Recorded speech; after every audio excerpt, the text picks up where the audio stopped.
Arrancamos, señores. Quédate y si vas a hacer. Perfecto. Gracias, Richard. Bueno, buen día a todos y muchas gracias por acompañarnos. Tengo que ir muy rápido porque tengo solamente algunos minutos. Así que ya Ana nos presentó, digamos, el corazón del trabajo. Yo creo que lo interesante acá es que tenemos un trabajo que comparte la metodología con esta otra universidad y tiene el mismo objetivo, las mismas preguntas y que las mediciones se realizan en la misma campaña agrícola, o sea, con el mismo mercado estamos contestando tanto los productores del norte como los de acá.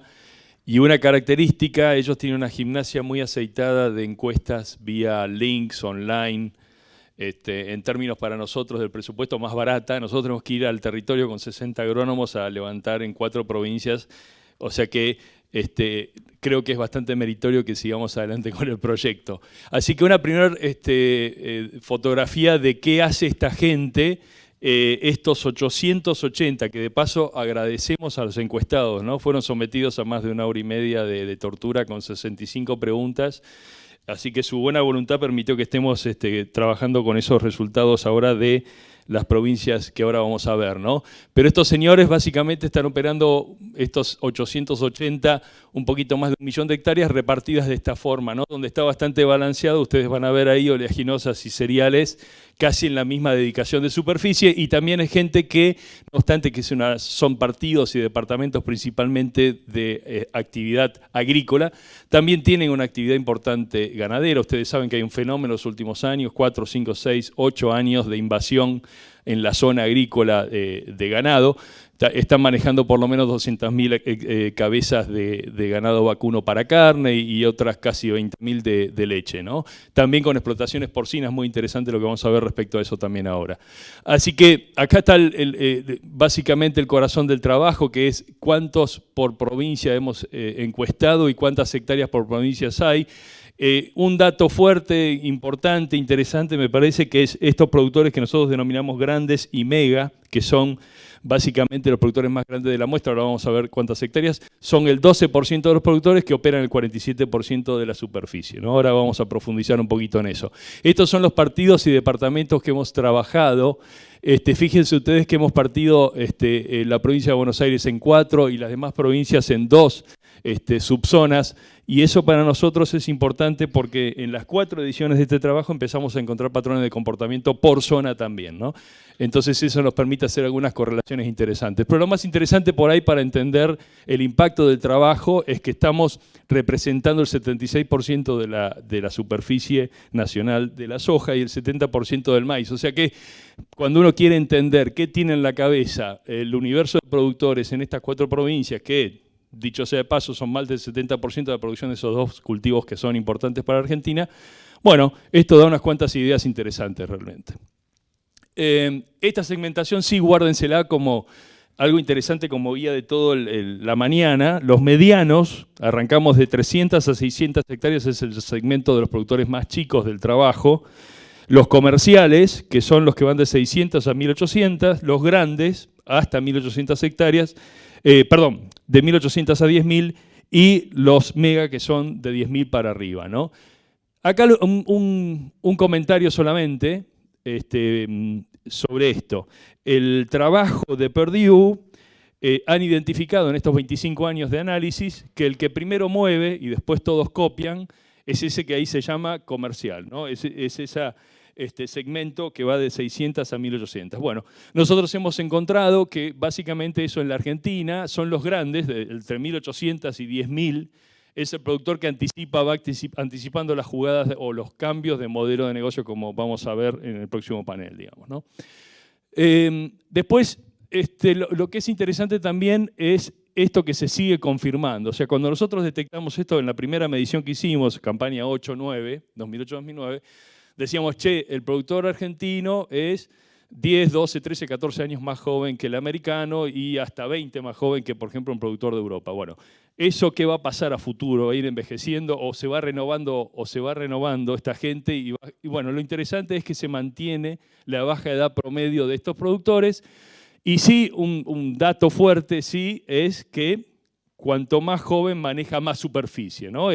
Cuanto más joven en promedio de edad son productores que son responsables de establecimientos más grandes. Y cuando vemos, lo escaneamos desde el lado de la educación, este es otro dato fuertísimo y que llama mucho la atención cuando presentamos en foros internacionales esta información. Es no solamente la juventud, que son los que manejan los mayores establecimientos, sino también el nivel de educación alcanzado, ¿no? Entonces, productores, la mitad de los encuestados tienen un universitario completo, y a eso se le puede agregar también posgrados, que ahora lo vamos a ver un poquito más en detalle. Esto es muy relevante y es una gran diferencia respecto a productores de otros países de vuelta. Y esta es la otra escalerita invertida que se da, ¿no?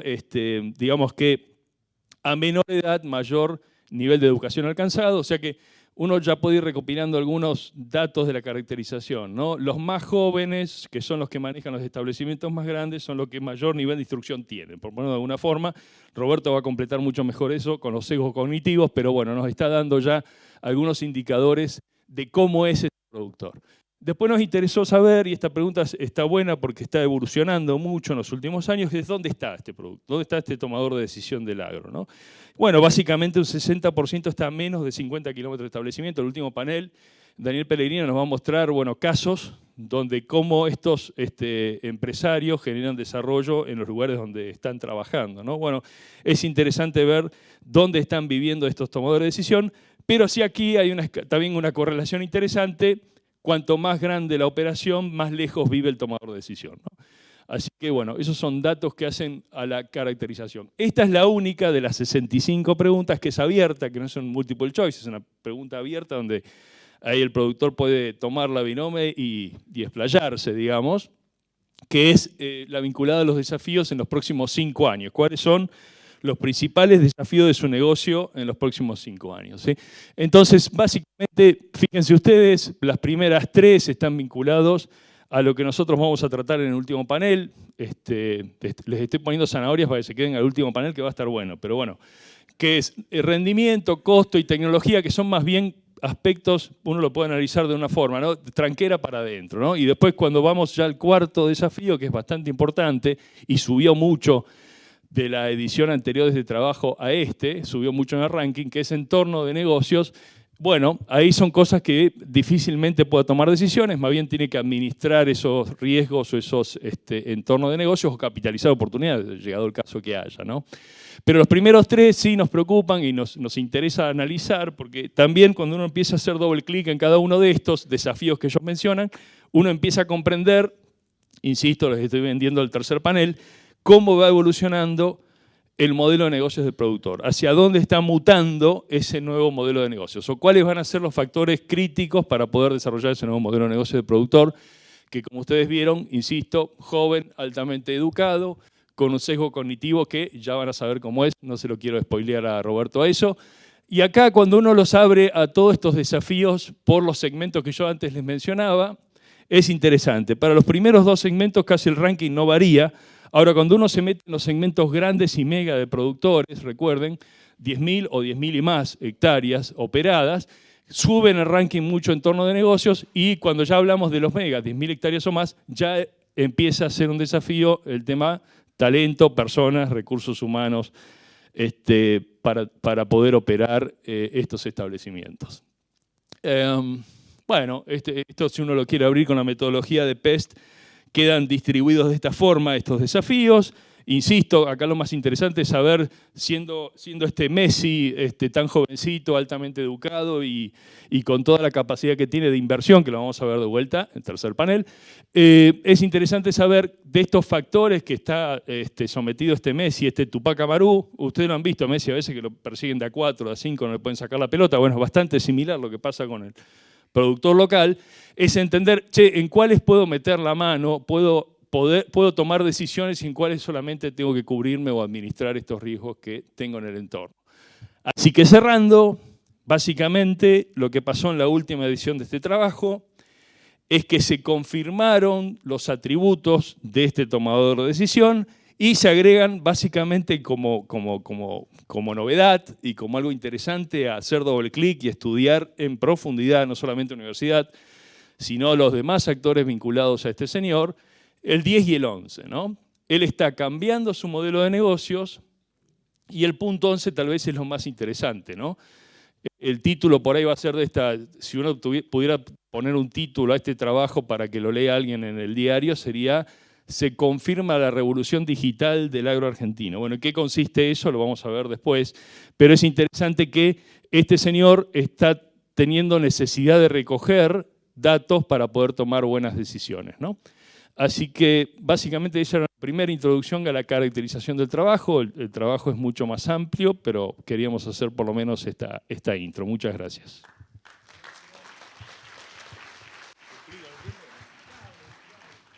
Hola, hola. Impecable con los tiempos, excelente. Bueno, y ahora vamos a ver la parte comercial. Así que, Dante, esta es tu parte. Correcto. Acordate Sí. de los tiempos, te conocemos. 10 horas me dijeron. ¿Cuántos slides trajiste? ¿Cómo? ¿Cuántos slides trajiste? Ay, con eso ya te conozco. Si trajiste más de 10 sonamos. No. 2 por minuto. Traje menos. Vamos. Traje menos. Bueno, un gusto compartir las principales conclusiones con ustedes. Obviamente que el trabajo tiene mucha más profundidad, pero la idea es mostrarles un poquito las cuestiones más gruesas, más interesantes, para que ustedes después puedan ahondar un poquito más en estas cuestiones. En lo que tiene que ver con el capítulo de comercialización, nosotros trabajamos dos grandes temas. El primero que tiene que ver con el uso de las herramientas de mercado a término, algo que venimos haciendo en todas las ediciones, entonces ya podemos trazar una tendencia de hacia dónde va el productor. Y más adelante trabajamos con los aspectos que tienen que ver con los canales de comercialización. ¿Bien? Comenzando entonces por lo que tiene que ver con el uso de mercado a término, primera cuestión, los tomadores de decisión que utilizan habitualmente esta herramienta son un 40% del total. Y la verdad que para alguien que se dedica a estas cuestiones es un poquito desalentador, ¿no? Pero el dato interesante es que estamos notando un claro crecimiento en el uso de la herramienta. Fíjense que la primera medición estaba cercano al 25%. Entonces hay un crecimiento, hay una tendencia a utilizar cada vez más estas herramientas. Otra cuestión que también es observable es que a medida que tenemos administraciones de mayor tamaño, el uso de la herramienta también se hace más presente, ¿no? Con lo cual, también un poco ahí, viendo que los productores grandes son los que anticipan los movimientos, como estaba comentando Bernardo, vemos ahí un punto interesante que este productor, en más de un 60, casi en un 60% de los casos, utiliza habitualmente la herramienta. Otra cuestión interesante es con qué fin utilizan la herramienta. ¿Por qué uno podría utilizar esta herramienta para agregarle rentabilidad al negocio, ¿no? Diciendo, bueno, si los mercados van a subir, compro, si van a bajar, vendo, y en definitiva tomándolo como una especulación. Pero lo que vemos es que más del 70% de los encuestados respondieron que miran a estas herramientas como una forma de asegurarse precios, asegurarse costos y en definitiva generar coberturas, ¿no? Esto nos habla de un ambiente sano para lo que tiene que ver con el manejo del riesgo-precio, la gestión del riesgo-precio, pero por otro lado también no podemos dejar de observar que en los mercados a término son muy importantes los especuladores también, porque justamente ese riesgo que el productor agropecuario trata de descargar, alguien lo tiene que tomar.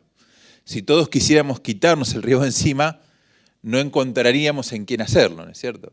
Pero bueno, no es por ahí el rol principal del productor agropecuario. Ahora, trabajemos en quienes no utilizan la herramienta. ¿Por qué quienes no utilizan la herramienta están teniendo esta actitud? Y lo que encontramos, que la principal respuesta es, hoy por hoy, que encuentran herramientas más sencillas y económicas para trabajar. Esto implica que tienen la inquietud, pero que encuentran otras herramientas. La segunda es la que generalmente nos llama un poquito más la atención, es no considerarlo necesario. Después, una cuestión de conocimiento, directamente no conozco la herramienta, los instrumentos de futuros y opciones no son sencillos, exigen que uno tenga cierto grado de conocimiento de estas herramientas y bueno, esto muchas veces dificulta el acceso, ¿no? Pero fíjense que después aparece, conozco la herramienta pero no sé cómo aplicarla. Como tenemos múltiples respuestas y sería muy complicado analizar la tendencia de cómo van evolucionando estas cuestiones, lo que hicimos fue juntar esas respuestas en tres grandes rubros. Cuestiones operativas, como por ejemplo, no encuentro un intermediario que me responda, no tengo asesoramiento, alguna dificultad en acceso al mercado. Cuestiones de conocimiento, no conozco la herramienta. Y cuestiones, la última pregunta, no lo considero necesario. Fíjense cómo cayó no considerarlo necesario. Entonces, esto es algo que explica por qué se está utilizando más la herramienta, cada vez se está tomando más dimensión de la volatilidad y el riesgo que esto implica para los mercados. También cuestiones de conocimiento se redujo, ahí vemos esta tendencia a la profesionalización que tiene el productor agropecuario argentino, y lo que se sigue manteniendo, y sobre lo cual creo que hay que poner el foco y trabajar, son lo que tienen que ver con las cuestiones más operativas, ¿no? Que por eso linkeamos esto con el principal, el número uno, que era encontrar alternativas más económicas. Vamos entonces ahora a los canales de comercialización, ¿no? Acá hacemos una pregunta donde el productor puede elegir más de un canal y le preguntamos cómo habitualmente canaliza su producción. En los distintos eslabones, los distintos intermediarios que puede haber dentro de la actividad. Recuerden que esta pregunta se le hace a productores, ¿no? Históricamente, ¿no? ¿Cómo es la cadena de comercialización? El productor normalmente le vende al acopio de la cooperativa, el acopio de la cooperativa a través de un corredor en el ámbito de los mercados concentradores, le termina vendiendo al exportador. Eso es lo que nosotros enseñamos tradicionalmente en las materias. Pero fíjense que, como era de esperar, las cooperativas y los acopios son el canal que más se menciona, pero también fíjense que todos los canales subieron en orden de mencionar con qué canal opero. De hecho, fíjense que exportación, corredores también subieron y también subió mucho los consumos locales. Y esto nos está hablando de un productor que diversifica mucho más sus decisiones comerciales, teniendo mayor uso de información, disponiendo de nuevas herramientas digitales y demás, empieza a poder utilizar todas estas cuestiones. Cuando nosotros desagregamos esta información, lo que observamos es que a nivel, cuando tenemos un productor cada vez de mayor porte, crece la participación de la exportación y la participación de los corredores, y por ahí nos encontramos con acopios, cooperativas, un poquito menos, y lo que es constante en todos es el hecho de venderle a los consumos, que son operadores que están un poco más cerca del productor, que también termina siendo interesante esa cuestión.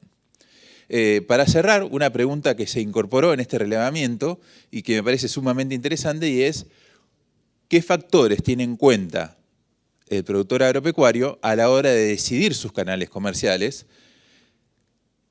Sobre todo teniendo presente que en los últimos años hemos tenido dificultades financieras en varios eslabones, con casos muy resonados dentro de lo que es la comercialización de granos. Y ahí lo que nos encontramos es que los principales factores que mueven al productor a elegir un canal siguen siendo cuestiones cuantitativas. En primer lugar, el precio. En segundo lugar, la forma de pago. Y en tercer lugar, la logística. Cuestiones netamente cuantitativas que tienen que ver con cuánto me llevo al bolsillo. Y fíjense que la reputación comercial del comprador aparece en cuarto nivel. Casi tan importante como la logística, que sabemos que es una parte muy importante del negocio. Pero de todas formas llama la atención, pensábamos que esto iba a estar rankeado un poco más alto, y sin embargo la reputación comercial es algo que por ahí no se está teniendo tan en cuenta. Y otra cuestión también que llama la atención, la relación con el comprador no alcanzó al 10% de las menciones. Entonces, diferentes aspectos que plantean desafíos, que plantean distintos aspectos que tenemos que tener en cuenta todos quienes estamos participando de las cuestiones comerciales para ir viendo las estrategias de cara al futuro. Así que bueno, muchas gracias por la atención. Impecable, maestro. Cumplió el tipo, cumplió. Bueno, ahora le voy a presentar a Silvia Novaira, que es profesora también del equipo de agronegocios. Ella se va a ocupar de la parte de financiamiento. Silvia, antes como habíamos mencionado bastante el tema de lo público y lo privado, quiero mencionar que me dicen que está la senadora nacional, Ana Clara Vega, con todo su equipo acá, así que le agradecemos mucho la presencia. Si hay lo que necesitamos justamente, ¿no? es el poder legislativo en todo esto y tener esa presencia. Así que muchas gracias por estar, igual que a los legisladores de la Cámara Baja. Silvia, todo tuyo. Perfecto. Bueno, buenos días, un placer compartir esta charlita con ustedes, tratando de explicar qué ha dicho la encuesta respecto de cómo los productores han decidido financiarse. Si bien todos ustedes saben, el ciclo operativo de la actividad agropecuaria tiene características propias por su naturaleza biológica. Empieza con una importante inversión de capital de trabajo, luego requiere egresos de fondos durante el mantenimiento de ese proceso productivo, para terminar al final con el ingreso de fondos provenientes del cash que se incorpora cuando uno se vende el producto realizado, que tiene más incertidumbre que los costos, porque depende del rendimiento, depende de precios, aun cuando se hagan coberturas. Esa inversión de capital de trabajo en el proceso operativo es tiempo durante el cual el productor debe financiar. Y por otro lado, apuntando en la sostenibilidad del negocio, de su empresa, requiere también hacer inversiones de capital, las cuales también requieren financiamiento. Entonces, tanto inversión de capital de trabajo como inversión de capital o de activos fijos requieren financiamiento, aunque no son exactamente iguales las formas en que el financiamiento de esta inversión se da. Por lo tanto, por supuesto, la de inversión de largo plazo está más relacionada con un financiamiento más de largo plazo y el capital de trabajo está más relacionado con un financiamiento de corto, más de tipo operativo.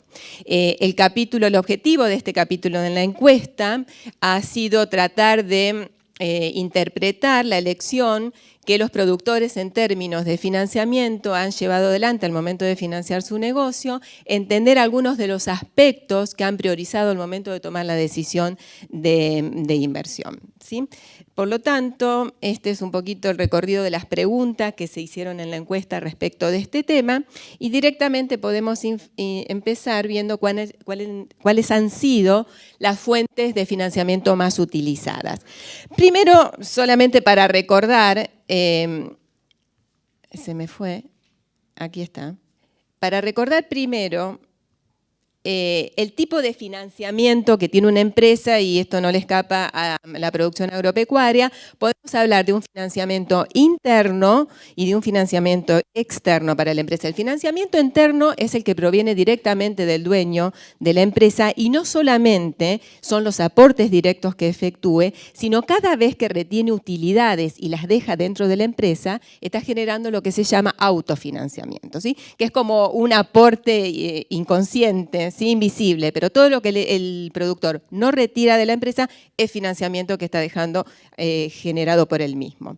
Por el otro lado, el financiamiento externo es aquel al que se recurre de terceros que no tienen propiedad en la empresa, y ahí sí podemos distinguir, y es importante distinguir, lo que llamamos un financiamiento de tipo operativo o comercial y el endeudamiento directamente con el sector financiero, que puede venir dado tanto por el sistema bancario como por el mercado de capitales. Aquí las fuentes más elegidas de financiamiento, como pueden ver, son la financiación propia, o sea, financiación interna, proveedores de insumos y bancos y el sistema bancario. En primer lugar, los recursos propios, lo cual cambió respecto de la edición 2017, donde estaba en tercer lugar. Hoy ha sido elegido por el 31% en promedio de los productores, era el 27%. En segundo lugar, este año está el sistema bancario ocupando un 29%, siendo que en la edición 2017 había sido la principal fuente de financiamiento, y el financiamiento con proveedores de insumos se ha mantenido relativamente estable, lo que puede llegar a mostrar una tendencia de que eso ya es algo más cultural y que está presente cuando uno piensa en financiarse operativamente.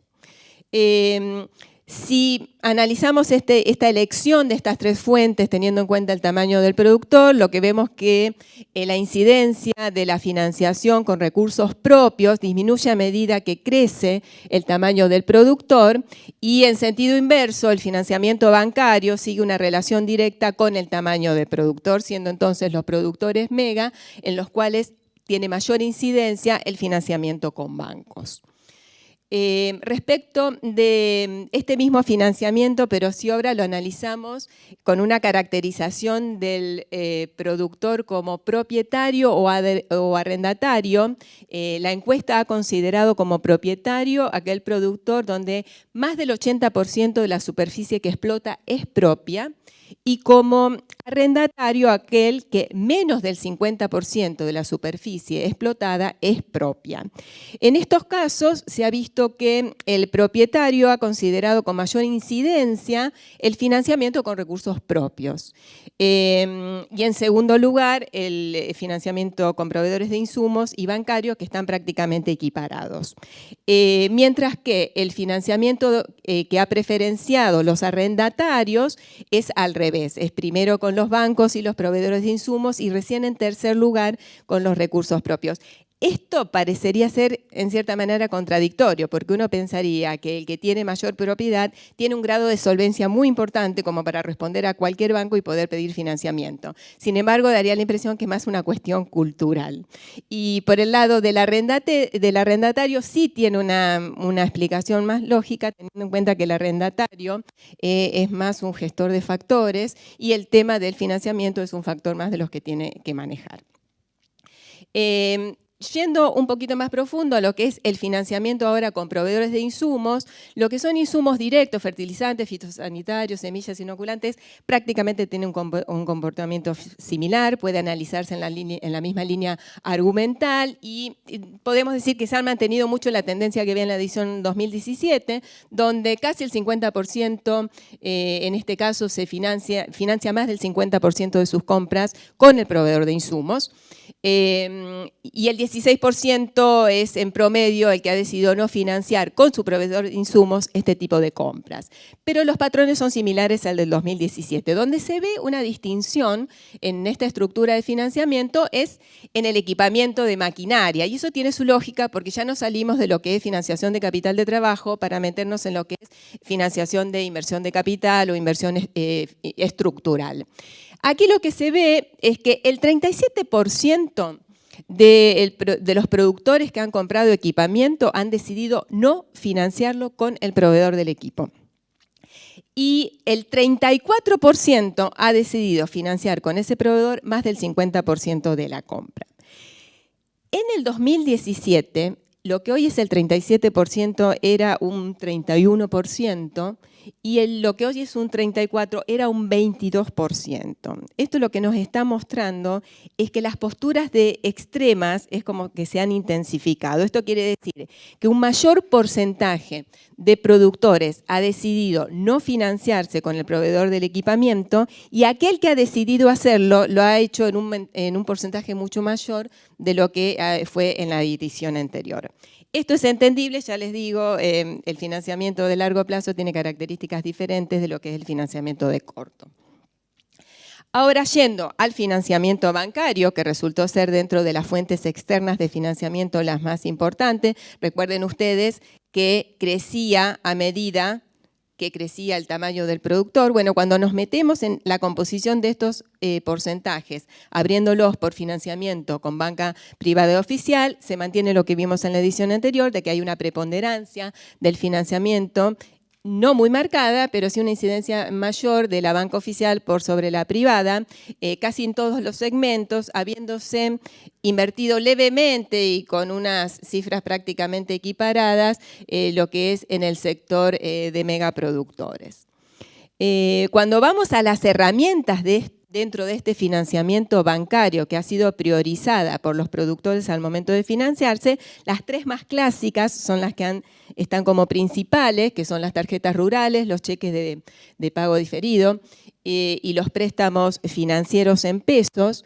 Las tarjetas rurales fueron elegidas en promedio por el 33% de los productores, con la mención de que a medida que crece el tamaño del productor, se hace más, tiene mayor incidencia el financiamiento con tarjeta rural, llegando en el caso de los grandes a un 44%, en el caso de los mega a un 55%. Esto se invierte cuando hacemos el análisis del financiamiento con cheques de pago diferido, donde el mayor peso se ha dado en los sectores de menor tamaño, ¿sí? Esto puede ser una alerta para los que están en el negocio bancario, de que por ahí encontrar la herramienta de por qué el productor pequeño no puede acceder en forma tan fácil a lo que es el financiamiento con tarjeta. Para ir cerrando, y esto ya es una variable un poco más cualitativa, se le ha preguntado al productor cuál es su preferencia en cuanto a la forma de contactarse con la entidad bancaria. Y como verán ustedes, lo más marcado ha sido que el productor sigue priorizando, ha dado más favoritismo a tener una sucursal local cerca, ¿sí? Mientras que lo que menos ha preferido es, por ahora, digamos, vincularse con la entidad bancaria a través de medios electrónicos. Contar con un oficial especialista en agronegocios ha tenido una preferencia media. Podemos decir que el productor sigue con ese perfil de que le gusta más tener un trato personal y una cercanía con quien tiene que contactarse en el banco. Esto es importante para que los que están en banco entiendan cómo es la mejor manera de relacionarse y cómo le agrada al productor tener ese nexo banco-cliente. Y en cuanto a los factores considerados al momento de financiarse, con esto ya vamos cerrando, la tasa de interés y la tasa de inflación ha sido marcadamente el factor determinante, no escapa al contexto de volatilidad económica y de alta inflación en el que estamos viviendo. Fíjense que el segundo factor, que ha sido la tasa de endeudamiento en dólares, está muy lejos, 73% contra el 18%.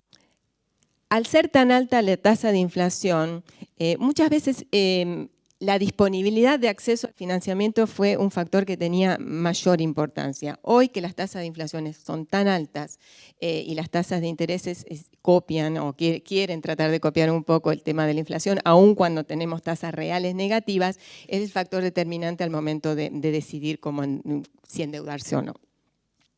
Respecto de las inversiones productivas o inversiones de bienes de capital, no vemos muchas novedades respecto de lo que hemos visto o como herramientas de las que hemos utilizado hasta ahora. Simplemente marcar que sí ha bajado bastante de lugar la posición del financiamiento con proveedores, siendo la más importante el financiamiento con bancos y particulares en segundo lugar. Como para concluir, podremos decir que este capítulo lo que nos deja es que sigue marcado el perfil, podríamos decir, conservador del productor agropecuario al momento de tomar deuda. Hay ya un aspecto instalado que sería financiar un porcentaje importante de sus insumos directos a través de proveedores.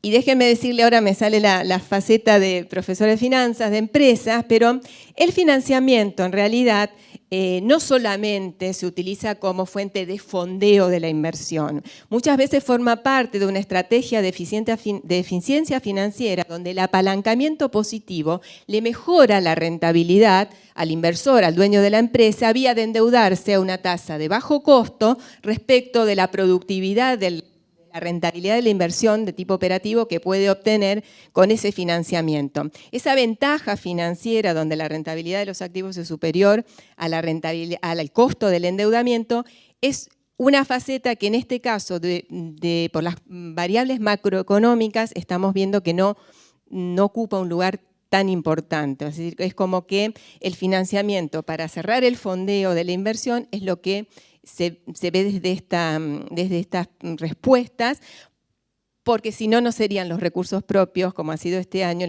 la principal fuente de financiamiento para la actividad. Muchas gracias. Muchas gracias. Gracias, Silvia. Quiero agradecer ahí, lo veo al fondo, al ex ministro de Agricultura, Julián Domínguez, que está con Matías Lestani y Javier Preciado Patiño, dos agrónomos que también se involucraron mucho en lo que tiene que ver con políticas públicas y bueno, qué bueno que estén acá con nosotros acompañándonos y escuchando también toda esta investigación y todo, gracias. Bien, ahora lo voy a invitar a Roberto Fini, que yo tengo una gran duda acá existencial con esto de los estilos cognitivos para la toma de decisión del productor agropecuario. Esto se cruza mucho con lo de Bernardo, ¿no? Con los distintos segmentos que tenemos, ¿no, Roberto? Sí, lo que vamos a hablar en unos minutos tiene que ver con diferencias en estilos de toma de decisión en función de distintos mecanismos de procesamiento de la información que tienen los decisores, en este caso los productores, y esas diferencias en los modos de procesar la información se llaman estilos cognitivos. La palabra fue impuesta por un premio Nobel psiquiatra que ganó el premio Nobel de Economía en el año 2002, estudiando las tomas de decisiones bajo incertidumbre y los sesgos cognitivos, cómo nos desviamos de las decisiones puramente lógicas, digamos, ¿no es cierto? Entonces, el productor, por supuesto que se enfrenta con situaciones de incertidumbre, tiene que tomar decisiones importantes y ante esa incertidumbre están apareciendo, en este trabajo identificamos como dos tipos de productores con dos estilos distintos de toma de decisiones y que los vamos a llamar productores más intuitivos y productores más analíticos, que tienen distintos perfiles en cuanto lo sociodemográfico, pero también hay distintas implicancias en cuanto de qué se podría esperar del resultado de sus tomas de decisiones. Esto es un poquito la idea, digamos, ¿no es cierto? Entonces, esta es una pregunta que le hicimos a los productores, es básicamente, digamos, autorreferencial, es decir, no hicimos un test externo. En este momento estamos haciendo un trabajo tratando de verlos desde afuera, pero esto es desde el mismo productor, a ver cómo se ve.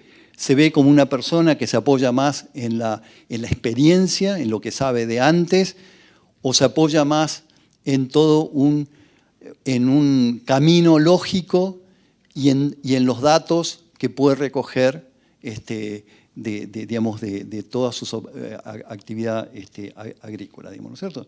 Entonces, básicamente, este es el centro de lo que vamos a hablar. Diferencias en la manera de organizar y procesar la información llevan a estilos de tomas de decisiones que son diferentes.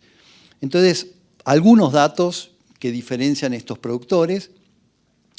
Por un lado, los productores analíticos, o sea, los que usan más los datos y más los argumentos lógicos, serían productores más jóvenes que digamos, operan en superficies más grandes, alquilan un porcentaje más importante de su tierra, tienden a esperar crecer más en hectáreas de operaciones y, por último, que esto es importante, tienen un perfil de educación muy distinto que el intuitivo. Es una persona que tiene mucho más estudios y generalmente con un trasfondo biológico, tecnológico. En cambio, el productor más intuitivo es más grande, opera superficies más chicas, alquila menos, o sea, es más dueño de la tierra, su crecimiento proyectado también es positivo, como casi todos los productores, y Bernardo creo que ya lo explicó y lo va a seguir explicando, y su grado de instrucción es menor, y las carreras que siguen en general no son de agronomía, biología, veterinaria, sino más de cuestiones más sociales o incluso ingenieriles, pero no vinculado a lo agronómico, digamos, ¿no es cierto? Entonces, este es la primera medición que hicimos hace 4 años, que nos daba este perfil. Nosotros teníamos un ranking de 1, que sería muy intuitivo, a 9, que sería muy analítico, y lo dividimos en 3 tercios, y los que están más hacia la derecha los llamamos productores con un perfil un poquito más analítico. Y en esa ocasión, en el 2017, un 53% de los productores se autoconsideraba más analíticos, más, digamos, hacia la derecha de esta curva. Cuando esto lo medimos ahora en el 2021, nos da que ese 53% pasó al 72% de los productores en 4 años. Entonces, digamos, la pregunta es por qué fue ese cambio, digamos. ¿Por qué cada vez más hay más productores que teniendo un perfil de edades más o menos parecidas en la anterior y en esta, cada vez se apoyan más en los datos y cada vez se apoyan más en cuestiones, digamos, de argumentos más lógicos y menos en la experiencia, lo que ya sabían de antes. Entonces, acá voy a mostrar un poco las implicancias, digamos, de lo que sale en términos de su toma de decisiones, pero de alguna forma está la respuesta de por qué este cambio de perfil. Digamos, primero, el productor, digamos, creo que las filas están al revés, disculpen, no nos dimos cuenta antes, pero lo que está a la derecha serían los analíticos y lo que está a la izquierda sería el intuitivo. Entonces, lo que está subrayado acá, básicamente, es que el productor intuitivo es el que usa datos que recoge como de las maquinarias que tiene en su establecimiento agropecuario, es el que usa esos datos para tomar las decisiones en mucho mayor medida que el productor analítico, que solamente un tercio de esos productores se están apoyando en esos datos. En cambio, un 73% de los productores analíticos serían los que básicamente toman los datos porque hoy son mucho más accesibles, más fáciles de recoger y hay mucho más abundancia. También hay diferencias en cuanto a las compras online de los insumos y maquinaria. El productor más analítico tiende a hacer esas compras mucho más frecuentemente que el productor intuitivo. Y después todas las buenas prácticas agrícolas y prácticas como el análisis de la fertilidad del suelo también son prácticas que de alguna forma uno podría decir son cuantitativas y que también el productor que es analítico, que nuevamente tiene un trasfondo de educación mayor y más técnica, tiende a realizarlo en mayor medida que el productor que es más intuitivo, que tiene menos educación general. Y después, en términos de los perfiles, de qué decisiones, cómo toma sus decisiones, acá tenemos como dos diferencias. Acá tengo que leer porque en realidad acá sí creo que también está dado vuelta. Sí. Entonces, fíjense que el productor más intuitivo es el que más tiende a decir que en el mediano plazo va a invertir más en ganadería y en tierras, mientras que el productor más analítico dice que va a invertir más en cuestiones que tienen que ver con la bioeconomía, con biocombustibles, con biodigestores, ¿sí? Con ese tipo de inversiones que todavía son bajas. Solamente un 10% de los productores dicen que van a invertir en ese tipo de tecnologías, pero como que el productor analítico es mucho más propenso a arriesgar, a ver cosas o invertir en cosas que son de alguna forma nuevas. En cambio, como que, bueno, y también tiende a invertir, a decir o afirmar que tiene una tendencia de invertir en el mediano plazo en mayor proporción que el intuitivo. En cambio, el intuitivo, y esto está más abierto, tiende a decir que va a invertir en el mediano plazo más en cuestiones ganaderas y en cuestiones más que tienen que ver con inversiones de tierra, que uno podría decir que serían inversiones un poquito más conservadoras, aunque eso está abierto a discusión seguramente. Entonces, la idea de esta presentación, uno es ver que hay productores con distintos perfiles, ¿sí? En cuanto a cómo procesan la información, cómo toman sus decisiones, cómo compran los insumos, cómo adoptan las tecnologías. Y el segundo punto que queremos señalar es que el productor, ante el tema del avance de los datos, que es el panel 2, que vamos a hablar mucho más, tiene distintas, quizás, velocidades de adopción. Una gran mayoría de los productores, más jóvenes, más educados, más con un perfil más agronómico, biológico, tiende a reaccionar más rápido ante esos cambios que unos productores que tienen un perfil más intuitivo, más conservador, más basados en tomas de decisiones de su experiencia, pero que también coinciden que son productores que tienen quizás menor conocimiento tecnológico o biológico de la cuestión agropecuaria. Bueno, gracias. Era esto. Gracias, Roberto. Impecable. Tengo un montón de preguntas. Bueno, vamos a hacer una ronda. Bernardo, la primera que estaba viendo, ¿no? Cuando analizaba la segmentación, que siempre tradicionalmente eran grande, mediano, pequeño, y lo cruzaban para alta, media, baja tecnología. Esto es distinto, mediano, comercial, grandes y megas. Y aparece el comercial como el primero que juegue la ficha. Entonces, acá mi pregunta, que tiene que ver un poco con el otro personaje, que es el Messi. ¿Cómo corre transversalmente ese Messi en cada uno de estos segmentos? Y si a su vez si hay una mutación, porque también hay una atracción hacia determinados laburos. Entonces, si estás en uno que es medio, digamos, tranca, por ahí no te embalas tanto como en el otro, ¿no? ¿Cómo corre todo eso? ¿Cómo funciona ese Messi dentro de esto transversalmente? Sí, ahora el director te lo regula.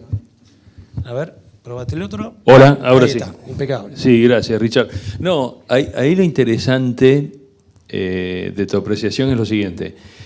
Se empezó a hablar de un concepto de que en lugar de más hectáreas es más talento por hectárea o más disciplina por hectárea o más diversas capacidades por hectárea. Es como que eso es lo que está pasando. Y esos Messi, no obstante que nosotros estamos haciendo foco, ¿viste?, en una función de la cadena de valor que es la producción agropecuaria, ¿no? Pero lo que vos empezás a ver en el paisaje de estas 4 provincias es que empieza, por ejemplo, un ingeniero experto en ambientes a participar de la toma de decisiones o a aportar en la toma de decisiones.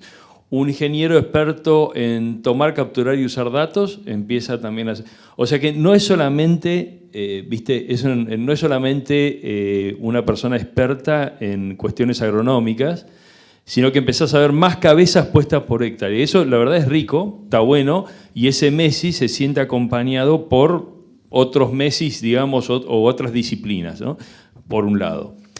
Donde sí vemos claramente, digamos, una marcada, si querés, presencia de los Messi, en el sentido de jóvenes altamente educados, como nos acaba de decir Roberto, muy analíticos, tomando decisiones, es principalmente en los grandes y en los megas, ¿no? Y cuando vos te pones a hacer doble clic ahí, es lo que nos comentaba Roberto, ¿no? Vaso medio lleno, medio vacío. Roberto dice, son muy pocos todavía los que están invertidos o van a invertir en bioeconomía, pero 10% ya es un número para mirar a futuro.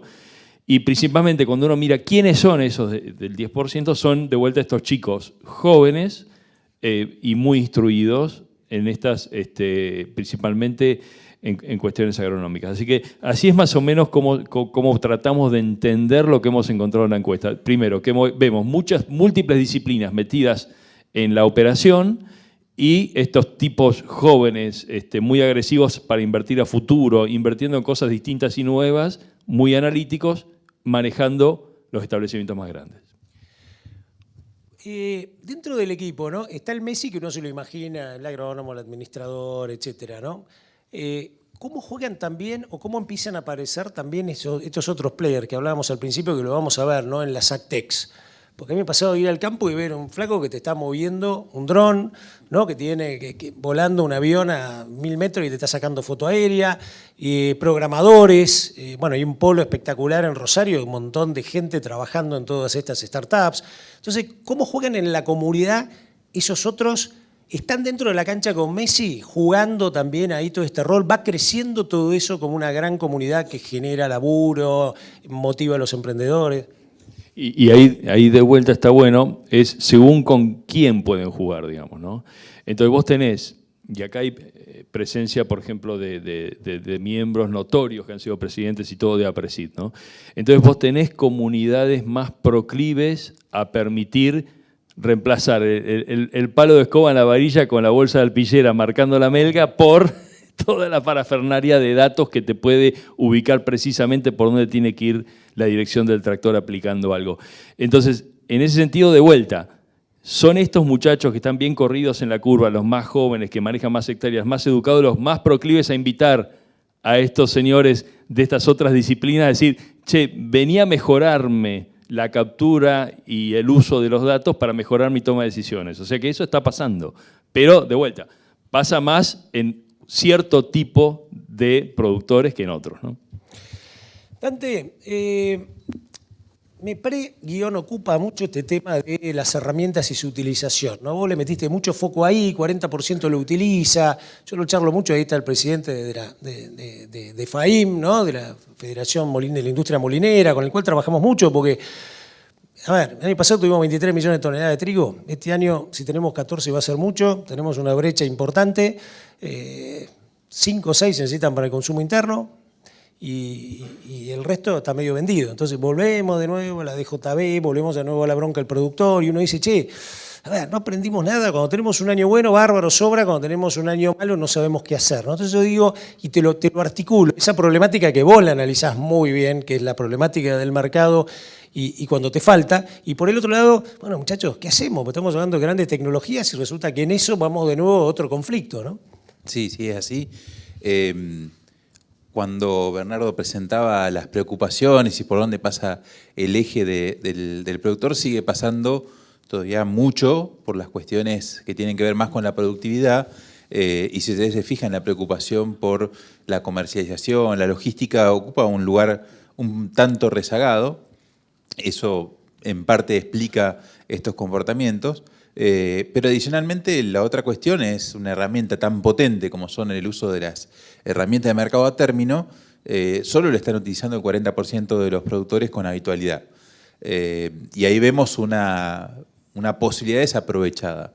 Y cuando ocurren estos eventos, y sobre todo con la velocidad con la cual se están dando en los últimos año y medio los acontecimientos, donde estamos más allá de lo que fue la pandemia, pasamos a situaciones internacionales como la invasión de Rusia a Ucrania, situaciones que realmente no nos imaginábamos a esta altura de la vida encontrarnos con estas hipótesis de conflicto, además de las tradicionales, digamos, los impactos climáticos como el que estamos teniendo este año, dejar pasar las oportunidades de tomar herramientas flexibles para poder administrar todos estos riesgos, la verdad que es llamativo. Por ahí, viendo el vaso medio lleno, hay un incremento en el uso de las herramientas y por otro lado, también las cuestiones de desconocimiento van bajando y por ahí lo que sigue quedando y sobre lo que creo que hay que continuar trabajando tiene que ver con el acceso, con facilitar la llegada de estas herramientas hacia los productores, ¿no? Ahí va mi otra pregunta, porque yo tengo una percepción muy favorable respecto al sistema educativo, ¿no? Estamos dentro de un ámbito universitario. Ustedes dan clase de esto. Matva Rofex tiene el MTR School. Creo que todas las universidades, yo soy profesor en comercialización, que es 5º año, y hay un capítulo que es especialmente, es un mes entero, con profesores del Matva, que es el tema instrumentos de estos, ¿no? Pero tratando de que los chicos lo aprendan, no que lo estudien de memoria, porque esto tiene toda una ingeniería. Entonces la pregunta que te hago es, yo creo que capacitación sobra. Las bolsas, todas las bolsas tienen cursos. Yo lo miro porque dentro de Agrositio lo difundimos, le damos rosca. O sea, te podría decir 1000 fuentes. O sea, lo tenés ahí disponible, incluso gratis. Entonces la pregunta es, ¿cómo hay 40? ¿Dónde está el cuello de botella? en que le tengo miedo, en que tengo que poner la guita por esa parte, ¿por qué no lo ponen los bancos? ¿Viste? A mí me queda esa duda de nuevo, de que no reaccionamos y eso nos trae complicaciones de tipo político, desmotivación, etcétera, cuando falta, ¿no? Sí, a lo largo de estos relevamientos que fuimos haciendo, se observa que realmente todo lo que tiene que ver con la educación, el acercarse a las herramientas, ha tenido una evolución. Y donde todavía sigue habiendo un punto es en el acceso, en llevarles estas herramientas que sean más cercanas al productor. Una cuestión que también es interesante que encontramos es que el productor encuentre herramientas más sencillas y más accesibles para trabajar. Algo que, digamos, por ahí yo arranqué a trabajar en estos temas a fines de la década del 90.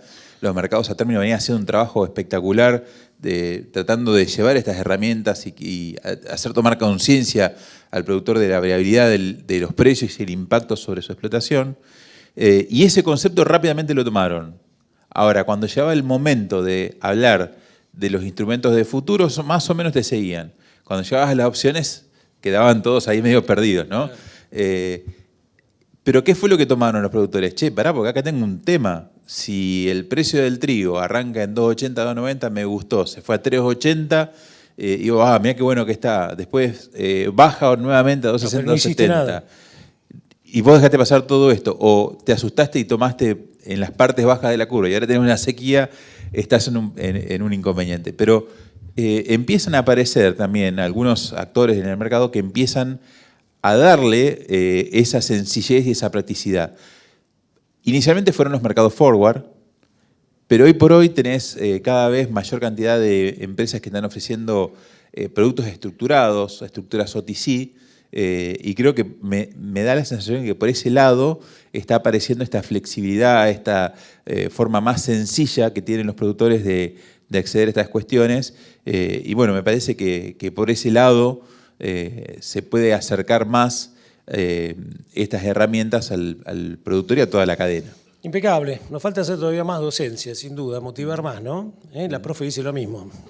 Silvia, te voy a plantear, a ver, construime un puente entre dos problemáticas, ¿no? Los que están dentro de la agronomía o siembran saben que tenían agua en el 2020, tenían agua en el perfil, en el 2021 se les fue, este año no hay en el perfil, no hay abajo, no hay napa y estas lluvias son más trampa que otra cosa, porque muchos productores se dieron cuenta que le cayeron 60, pero no hay continuidad de lluvia, con lo cual sembrate, pero si en 60 días con calor no tenés agua, estás complicado. Entonces, acá donde vienen, y te pido el puente, me da la sensación, y es bueno prever, puede ser una campaña dura, ¿no? Con menos trigo, menos cebada, con los verdeos fracasaron, la ganadería está complicada, la pastura no anda, tenemos un problema climático, ¿no? Que va a cambiar, gracias a Dios, pero que viene complicado también para la gruesa. Entonces mi pregunta es esta, vos planteabas, y acá haceme el puente, productor con financiamiento propio, digo, 3 niñas, ¿no? ¿Cómo te queda el bolsillo después de un guampazo de 3 niñas, ¿no? La otra que me queda también, y la veía una gerenta del área comercial allá de YPF Agro, ¿no? Que vos dijiste el 50% de ese financiamiento, digamos, por los proveedores. Entonces acá me imagino también otro tema importante, que es cómo nos preparamos, cómo también ellos se financian y todo, ¿no? Bueno, acá me parece que hay un puente, te la hice compleja, pero es un puente de muchas cosas que vos dijiste a una realidad muy problemática, no a nivel campo, a nivel de país, diría yo, ¿no? Sí, lo que vos estás diciendo incluso a nivel país se vio muy claro durante la pandemia. La pandemia, a la primera reacción, se cortó todo tipo de financiamiento hasta ver qué se podía hacer y en esos casos, si no fuera porque se recurrió al financiamiento propio, muchos negocios no hubieran continuado. Lo que pasa en este momento que hay sequía, que ha pasado muchas veces y que es típico de situaciones además de cualquier tipo de crisis, es que en general lo primero que desaparece es el financiamiento bancario, por lo menos hasta que la cosa se empieza a aclarar. Y en ese caso, a nivel del productor, lo que siempre se ha visto, que viene el respaldo por el lado del financiamiento del proveedor. Pues si no, no queda otra, si no, no puede llevar adelante la campaña. Entonces, en esos casos, el productor en general, si le va bien, tampoco es de guardarse una cosecha.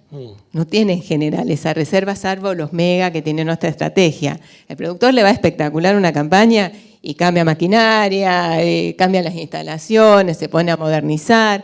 O sea que tampoco es que en general tiene mucho recurso propio guardado, porque cuando puede invertir porque le fue bien lo hace. Entonces lo que se ha visto en estas situaciones de crisis es eso, que si no está disponible a nivel de ayuda el financiamiento bancario, viene por el lado del financiamiento operativo comercial. Es la única manera que puede enfrentar la campaña que viene. ¿Cómo juega un poco lo que se planteó de esta segmentación y de los Messi, ¿no? ¿Cómo juegan los Messi de nuevo en todo esto, ¿no? En lo transversal? Porque me da la sensación de que muchos de estos Messi también en empresas familiares juegan en equipo, ¿no?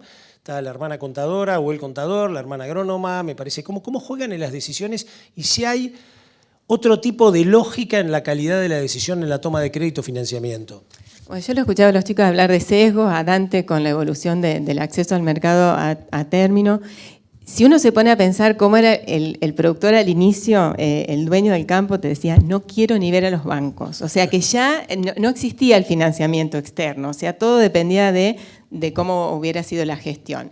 Después se empieza a incorporar el financiamiento bancario y hoy es muy utilizado.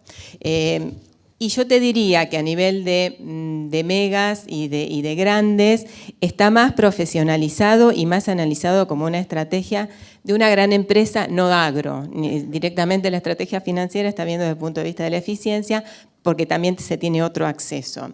Pero te diría que los pequeños y medianos también han aprendido mucho de ese tipo de financiamiento y van más allá.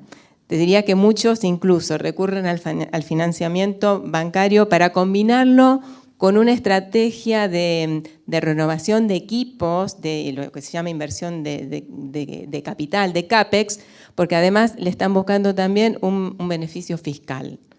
O sea, el tema de aprovechar un escudo fiscal que implica que yo ahorro impuesto porque estoy pagando intereses y también ahorro impuesto porque me compro una maquinaria nueva y tengo una amortización para afectar porque la máquina estaba totalmente amortizada. Eso les ha hecho pensar mucho y a ser más analíticos, aun cuando tienen un poco más de edad. En el tema de financiamiento bancario se nota que son un poco más racionales. Igual con la inflación que hay, se complica todo tipo de análisis. Impecable y qué bueno cómo transversalmente se va conectando todo, ¿no? Los protagonistas. Y acá, Roberto, me tenés que ayudar porque en este tema de estilos y sesgos cognitivos, a mí me quedó este pase, digamos, ¿existe la posibilidad del pase entre intuitivos y racionales? Podemos decir también que hay algunos patrones, porque, por ejemplo, ¿no? Y de paso le quiero mandar un gran saludo a Horacio Gutiérrez, ¿no? que fue presidente de la Rueda, presidente de Angus, que hoy cumple 90 años y ayer me di el gusto de estar media hora en una entrevista con él, fascinante, ¿no? Fascinante, iba a una velocidad que me permitía repregunta rápida, lo digo y le mando un gran feliz cumpleaños. Y acá te pregunto porque yo lo veía a él, y él me hablaba de la familia, y me hablaba de los hijos protagonistas, me hablaba de los nietos y hasta de los bisnietos, ¿no? Y lo veía él con esa rapidez. Entonces yo decía, este pase entre intuitivo con experiencia, ¿no? Racional con más número o dato, ¿es una cuestión demográfica que pasa por la edad o es una cuestión por la edad, por la educación o es una cuestión actitudinal también? ¿Yo quiero serlo o no quiero serlo y algo me frena? Creo que es una combinación de cuestiones. Cuanto más joven y más educado, más probabilidad de que el productor sea más analítico. Pero también es una cuestión que tiene que ver con que, digamos, la velocidad de adaptación a los cambios, digamos, ¿no? Entonces hay gente que tiene más facilidad para adaptarse a los cambios, otros no. Por supuesto, cuanto más grande, quizás a veces es más difícil. Y este tema, porque creo que el panel siguiente ahora viene, el tema de los datos es como es la niña bonita, es como el tema, me parece nuevo, que aparece en el agro, de la digitalización y todas estas cosas. Requiere, por supuesto, conocimiento, pero también requiere cierta inquietud, cierta disposición, porque también hay que meterle esfuerzo, ¿no? Después ya nos van a explicar, pero a veces no es tan fácil interpretar todos los datos, bajarlos, saber que de repente hay que usar un software. Bueno, eso, si bien se ha hecho más accesible, más barato, también es una cuestión que tiene que ver con las actitudes, facilitado obviamente por la edad y por la educación. Te voy a hacer una que en realidad tiene más de la información general que vos puedas tener. Vos tenés una muy profunda de esto del productor argentino. Por Purdue calculo que tendrán también alguna data de cómo es la lógica del productor americano, ¿no? Bernardo de Mira. Y posiblemente puedas extrapolar algo con el neozelandés, con el australiano, ¿no? Con los tipos que realmente van medio a la vanguardia. ¿Qué dirías en cuanto a esa comparación entre intuitivos y racionales? ¿No? ¿Cómo es un poco el sesgo argentino comparado con el resto y si va cambiando muy rápidamente? Primero, los productores, tanto en Estados Unidos como en el Reino Unido, por ejemplo, para tirar datos, son 20 a 25 años más grandes que los productores argentinos. Entonces, muy probablemente eso juega a favor del productor argentino en cuanto, combinado con el tema de que gran parte de los productores jóvenes son muy educados, juega muy a favor del productor argentino en la agilidad de adopciones de cosas nuevas. Por supuesto que lo que juega en contra es muchas veces el contexto país. Acabamos de escuchar el tema de la inflación, todas las cuestiones que nos llevan a tomar decisiones de corto plazo y no de largo plazo, que es, de alguna forma, el productor americano tiene un contexto mucho más estable que le permite digamos, tomar decisiones con mucho menos riesgos que el productor argentino, que sería un poco lo que sería en contra, digamos, ¿no? Impecable, impecable. Yo me voy a dar un gusto, estaba mirando a ver las noticias, porque llegan acá, me llegan, pero me voy a dar un gusto y es, si ustedes me permiten, voy a dejar todo esto. Esto es algo que ya se me transformó en un vicio, que es la selfie. Así que les voy a pedir a ustedes que se paren. Va a ser un aplauso muy especial el del público, porque ellos van a salir en el aplauso. Vengan, pónganse acá. Vamos a hacer una selfie con todo el equipo. Ahí está Bernardo.